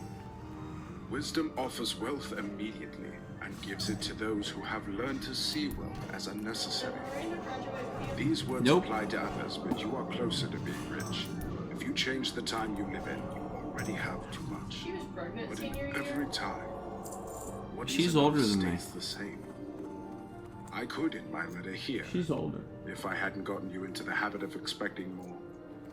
She's I 2 can't visit grades party above me. royalty without bringing a gift. In your case, I can't say goodbye without giving something extra. Yep. So, what should I do? I'll borrow from a pickers. For many people, gaining wealth has not been an end to their troubles, but just a change in them. Don't I'm you know not she's older than me? The problem isn't the wealth itself, but the mind. She's 40. The same thing that made poverty a burden now makes wealth a burden too. It doesn't matter much if you put a sick person on a wooden bed or a golden one. Wherever you move them, they will still carry their illness with them. In the same way, it doesn't matter whether a troubled mind is in wealth or poverty. The trouble stays with the person. Farewell. Letter 18. On festivals and fasting. It's December, and yet the city is buzzing with activity. People are getting ready to celebrate, as if the Saturnalia is any different from an ordinary day. It's so true that there's no real difference, that someone once said. December used to be a month, now it's like a whole year. If you were here with me, I'd be glad to ask your advice on what we should do. Whether we should stick to our regular routine, if we should join in the festivities and dress more casually. As it stands now, we Romans have changed our clothes. For the sake of pleasure and celebration, even though in the past we only did this when the state was in trouble and facing hard times. I think, knowing you as I do, that you would probably suggest finding a balance.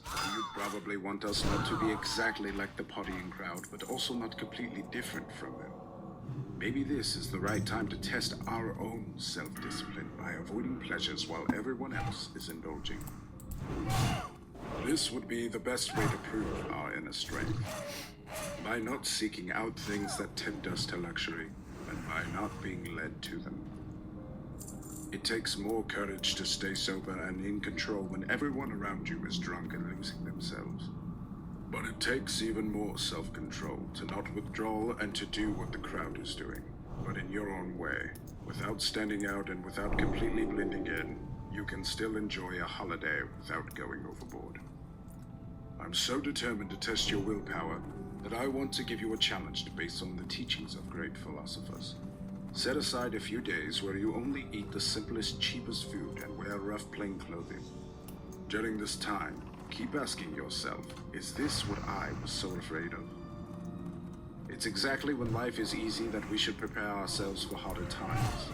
When fortune is kind to us, we should strengthen ourselves against the possibility of bad times. Soldiers practice maneuvers and build fortifications even when there's no enemy in sight, so that they're ready when real trouble comes. If you don't want someone to panic in a crisis, you have to train them before the crisis hits. That's what those wise people did when they practiced living in poverty every month. They did this so that if they ever faced real poverty, they wouldn't be afraid. Don't think I'm talking about the kind of meals that rich people sometimes try out for fun, or those fake poor man's huts they build to amuse themselves. No, I mean real hardship. Sleeping on a rough bed, wearing coarse clothing, and eating hard, unappetizing bread. Do this for 3 or 4 days, or even longer, so that it becomes a real test of your endurance, not just a hobby. Then, I promise you, my dear Lucilius, you'll feel a great sense of joy when a small amount of food fills you up and you'll realize that peace of mind doesn't depend on fortune. Even when she's angry, she still gives us enough to survive. But don't think you're doing something extraordinary. After all, many slaves and poor people live like this every day. But you can take pride in the fact that you're doing it voluntarily, and that you could endure it permanently if you had to. Not just as an experiment. Let's practice with this dummy of poverty so that the fortune won't catch us off guard. We'll enjoy our wealth more comfortably if we learn that poverty isn't really such a burden. Even Epicurus, the philosopher who taught about pleasure, used to set aside certain times to eat very frugally. He wanted to see if he was any less happy when he did this, and if so, how much less happy, and whether that small amount of happiness was worth all the extra effort. He mentioned this in a famous letter to Polyaenus during the time of the Archon Charonus. In fact, he bragged that he lived on less than a penny a day, though Metrodorus, who wasn't as advanced, needed a whole penny. Do you think you can fill full on such a small amount of food? Yes, and there's pleasure in it too. Not the kind of pleasure that fades quickly and needs constant refreshing, but a steady, reliable pleasure. While water, barley meal, and barley bread might not seem like a fun diet, it's the highest form of pleasure to be able to enjoy this kind of food, and to reduce your needs to something so small that no misfortune can take it away. Even prisoners awaiting execution get more generous meals, and those condemned to death aren't fed so poorly by the people who are about to execute them. So what kind of noble spirit must one have to willingly choose a diet that even the condemned don't have to fear?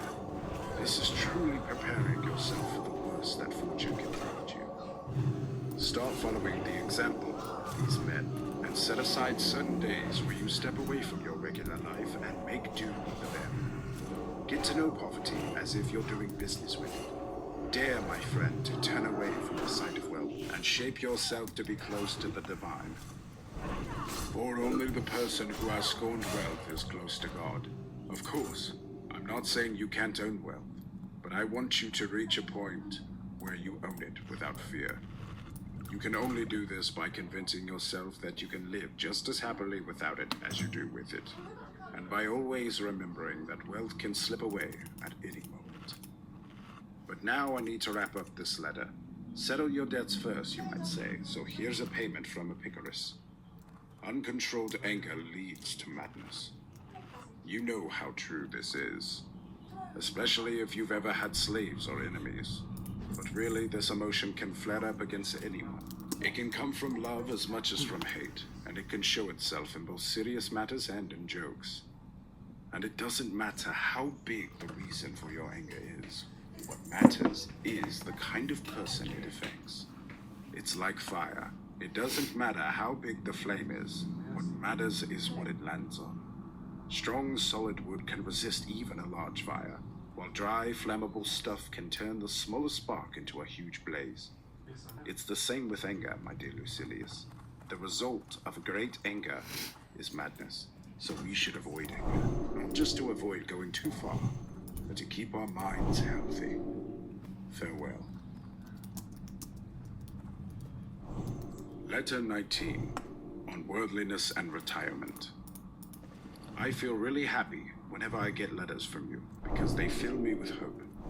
These letters are no longer just updates about you, they're promises.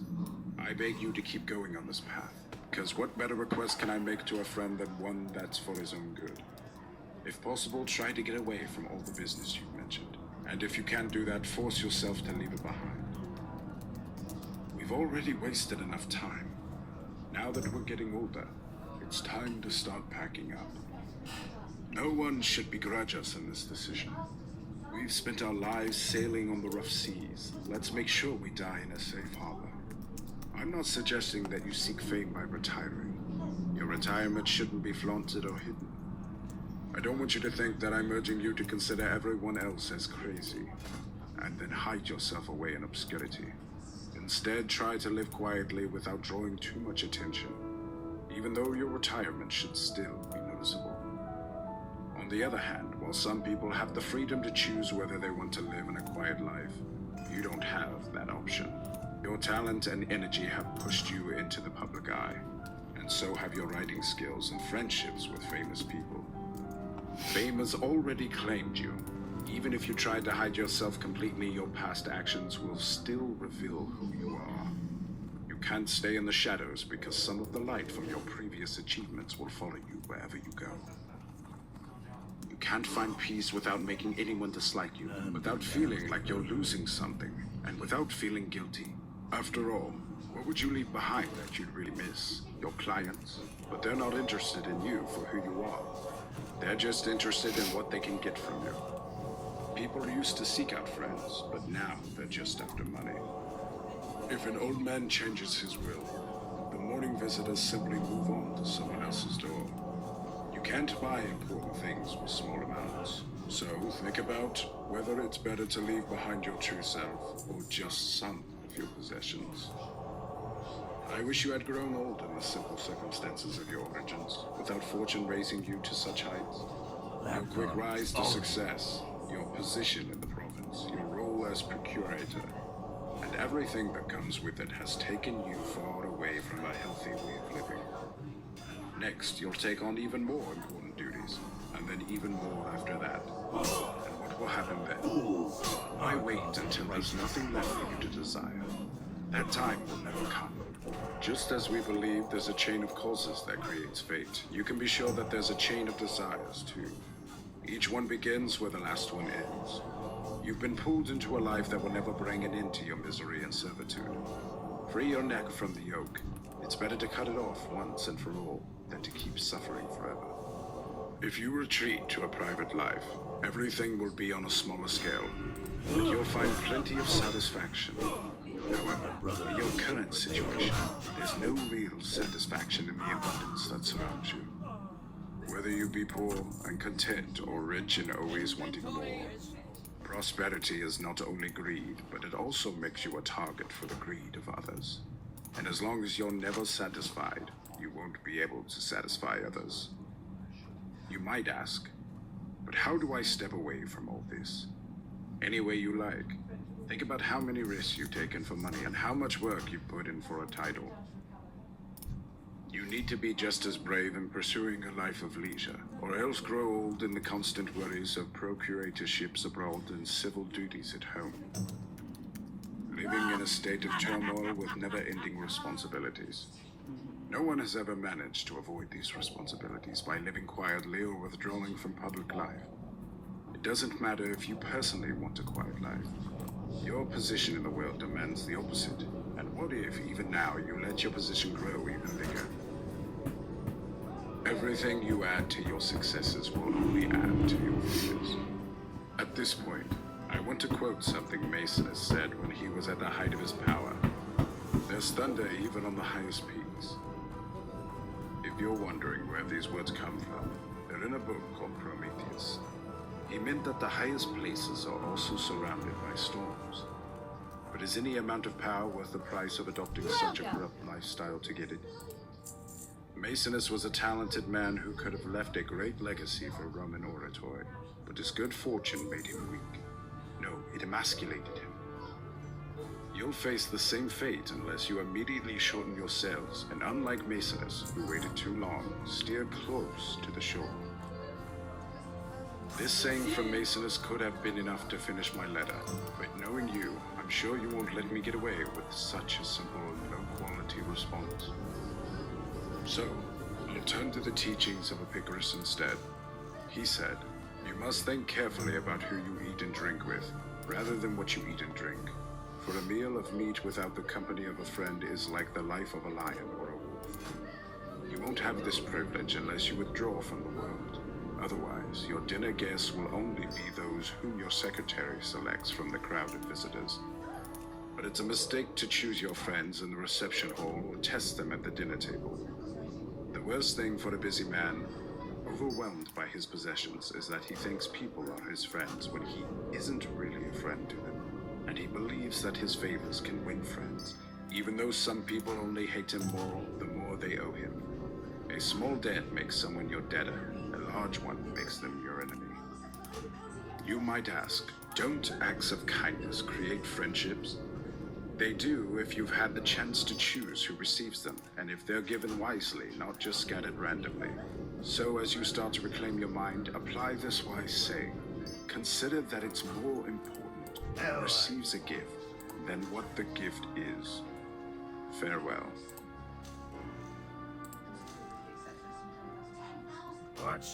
Letter 20. On practicing what you preach. If you're feeling healthy and believe you're finally ready to take control of your life, I'm happy for you. I'll be proud if I can help you escape from the difficulties you've been struggling with. When it seemed like there was no way out, but my dear Lucilius, I ask and beg you to let wisdom truly sink into your soul. Test your progress not by what you say or write, but by how strong your heart is and by how much less you desire things. Prove your words by your actions. The goals of those who make speeches and seek the approval of a crowd are very different from those who try to impress young people and idlers with clever arguments. Philosophy teaches us to act, not just to speak.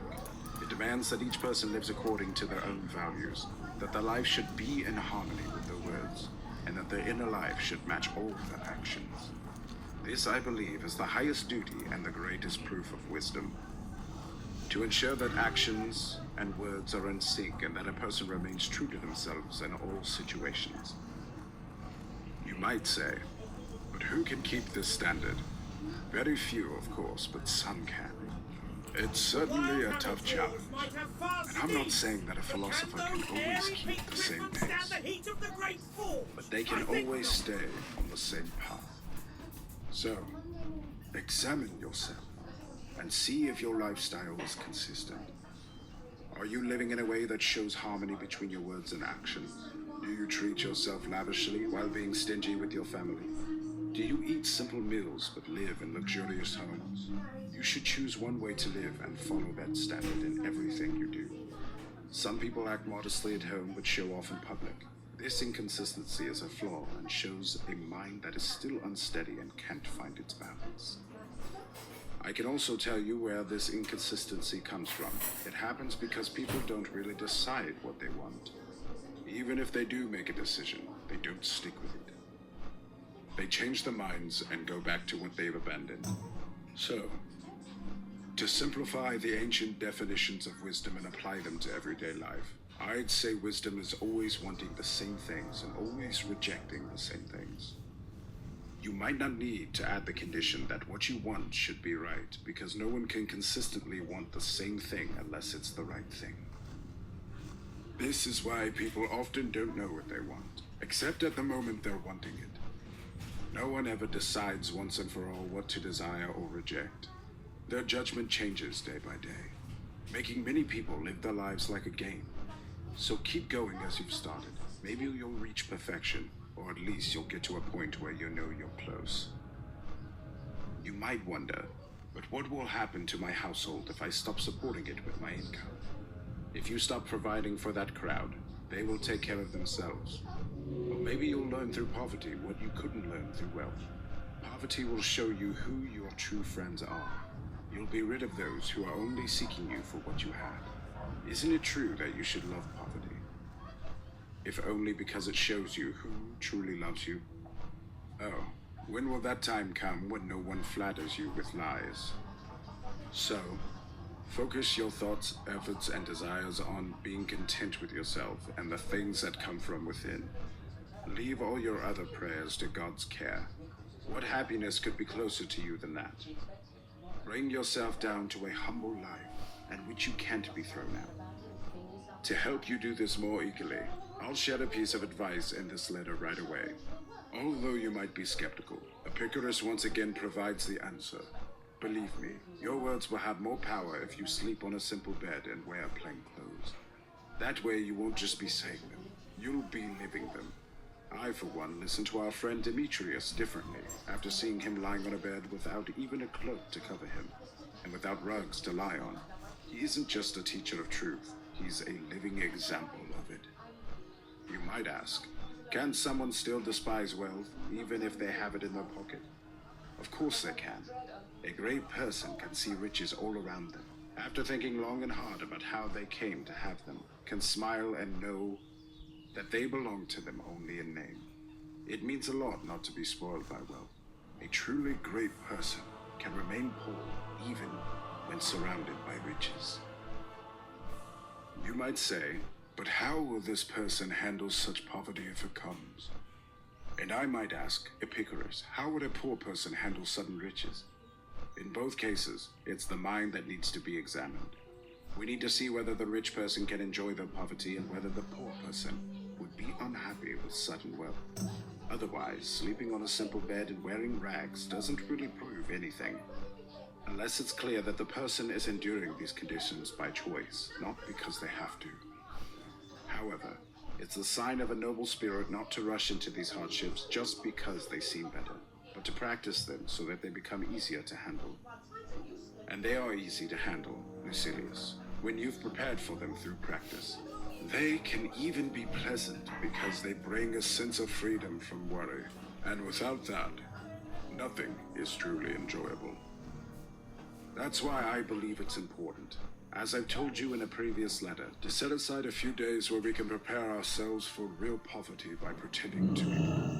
There's even more reason to do this, because we've become so used to luxury that we see all duties as hard and burdensome. Let the soul be awakened from its sleep and reminded that nature requires very little from us. No one is born rich. Everyone, when they first see the light of day, is expected to be content with milk and rags. That's how we all start. Yet, even kindness becomes too small for us. Farewell. Letter 21. On the renown which my writings will bring you. Are you having trouble with people you wrote to me about? Your biggest problem is with yourself because you're the one getting in your own way. You don't really know what you want. You're better at approving the right path than actually following it. You see where the true happiness lies, but you don't have the courage to go after it. Let me tell you what's holding you back since you can't see it yourself. You think that the life you're considering leaving is important, and even though you've decided to seek a more peaceful state, you're still drawn to the shiny aspects of your current life. as if moving on would mean sinking into something dirty and dark. This is a mistake, Lucilius. Leaving your current life behind would actually be a step up. The difference between those two lives is like the difference between a mere reflection and a real light. The real light has a source within itself, while the reflection only shines because it's borrowed from somewhere else. The reflection can easily be blocked by anything that comes between it and the light, but the true light glows from within. Your studies and dedication will make you shine and stand out. Let me give you an example from Epicurus. He once wrote to Idomeneus, trying to convince him to leave behind a flashy life in exchange for true and lasting fame. At that time, Idomeneus was a high-ranking official with a lot of power and responsibilities. Epicurus told him, if you're seeking fame, my letters will make you more famous than all the things you currently cherish. And Epicurus wasn't lying. Who would have remembered Idomeneus if the philosopher hadn't written about him in his letters? All other powerful people of that time, even the king himself, are now forgotten. But Idomeneus is still remembered. Well, if you're looking to get there, Cicero's letters have kept the name of his friend Atticus alive. It wouldn't have mattered if Atticus had important family connections like having Agrippa as a son-in-law, Tiberius as a grandson-in-law, and Drusus Caesar as a great-grandson. Without Cicero's writings, his name would have been lost among those big names. A few great men will manage to rise above the waves of time, and although they'll eventually disappear into the silence of history, they'll fight against being forgotten for as long as they can. What Epicurus could promise his friend, I can promise you, Lucilius. I'll be remembered by future generations, and I can take your name along with me. Our poet Virgil promised eternal fame to two heroes, and he kept that promise. Blessed heroes, if my song has power, your name shall never be erased from the book of time, as long as Aeneas' tribes hold the capital and Romans rule the empire. Whenever people are pushed forward by luck, whenever they become part of someone else's power, they are well liked and our homes are full of visitors. But this lasts only as long as they stay in that position. When they lose it, they are quickly forgotten. But for those with natural talent, the respect people have for them only grows. Not only do they earn honor for themselves, but everything connected to their memory is passed on to others. To make sure Idomeneus isn't mentioned here for free, let him repay the favor with some wisdom from his own account. Epicurus once told him something famous, urging him to make Pythocles wealthy, but not in the usual sense. He said, if you want to make Pythocles rich, don't add to his money, but take away from his desires. This idea is clear enough on its own and clever enough that it doesn't need further explanation. But there's one thing that I want to warn you about. Don't think this advice only applies to money. It's just as valuable no matter how you see it. If you want to make Pythocles honorable, don't add to his honors, but take away from his desires. If you want Pythocles to have lasting pleasure, don't add to his pleasures, but take away from his desires. If you want to make Pythocles live a full life, don't add years to his life, but take away from his desires. There's no reason to think these words belong only to Epicurus. They're for everyone. In philosophy, we should do what they do in the Senate. When someone makes a motion that I agree with, I ask them to split it into parts, and I vote for the part I approve of. I'm all the more happy to repeat Epicurus's wise words to show those who follow him for the wrong reasons, thinking they can use his teachings to excuse their own faults, think that they must live honorably no matter what school of thought they follow. Go to his garden and read the motto carved there, Stranger, you'll do well to stay here. Our highest good is pleasure. The caretaker of that place, a kind host, will be ready to welcome you with barley meal and plenty of water, saying, haven't you been well taken care of? He'll add, this garden doesn't make you hungry. It satisfies your hunger. It doesn't make you thirstier with every drink. It quenches your thirst with a natural remedy. One that costs nothing. This is the pleasure I've grown old enjoying. When I talk to you, however, I'm referring to those desires that can't be satisfied, that have to be bribed to stop, for those desires that can be postponed or controlled. I have just one thought to share with you. Pleasures like these are natural but not necessary. You owe them nothing. Whatever you spend on them is a free gift. The belly, however, won't listen to reason. It makes demands and keeps pestering you. But if it's not a difficult creditor to satisfy, you can send it away with a small payment, as long as you give it what you owe, not everything you can give. Farewell. Letter 22. On the futility of halfway measures. You understand by now that you need to distance yourself from those flashy and corrupt pursuits, but you still want to know how to do it. Some things can only be pointed out by someone who is there with you. A doctor can't prescribe the exact time to eat or bathe through a letter. He needs to check your pulse in person. There's an old saying about gladiators, that they plan their fight in the ring. As they watch closely, something in the opponent's eyes, a movement of his hand, or even a slight shift in his body gives them a warning. We can set general rules and write them down, explaining what usually happens or what should we do. This advice can be given not just to friends who are far away, but to future generations as well. When it comes to the specific question of when or how to carry out your plan, no one can give you advice from a distance. You need to be present in the actual situation. You must be not only physically present, but also mentally alert if you want to take advantage of the fleeting opportunity. So look around you for that opportunity.